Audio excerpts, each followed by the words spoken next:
রবিবার দলীয় কার্যকর্তাদের নিয়ে প্রধানমন্ত্রীর ১১৩তম মন কি বাত অনুষ্ঠান শোনেন মুখ্যমন্ত্রী ডক্টর মানিক সাহা।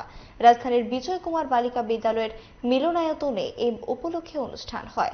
মুখ্যমন্ত্রী ছাড়া উপস্থিত ছিলেন বিজেপির রাজ্য সভাপতি রাজীব ভট্টাচার্য, মেয়র দীপক মজুমদার। বক্তব্য রাখতে গিয়ে প্রধানমন্ত্রীর প্রশংসায় পঞ্চমুখ মুখ্যমন্ত্রী।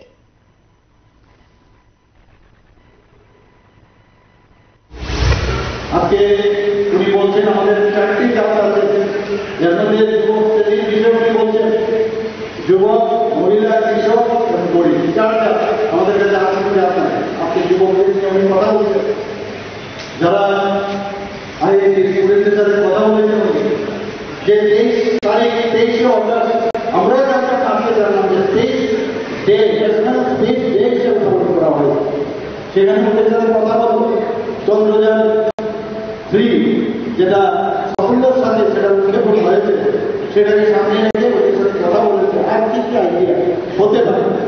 এই যে আমাদের ইয়ার জেনারেশন ওদের সাথে কথা বলার পর ওরা কিন্তু উজ্জীবিত হবে ঘটা, এবং তাতে করে উনি আবার ওদের দিকেও উনি জিজ্ঞেস করলেন যে আপনারা আমাদের এই দেশের যারা যুবা তাদের জন্য ওদের মানে আহ্বান, সেখান থেকে ওদের কাছে কিন্তু আহ্বানটা উনি ওদের মাধ্যমে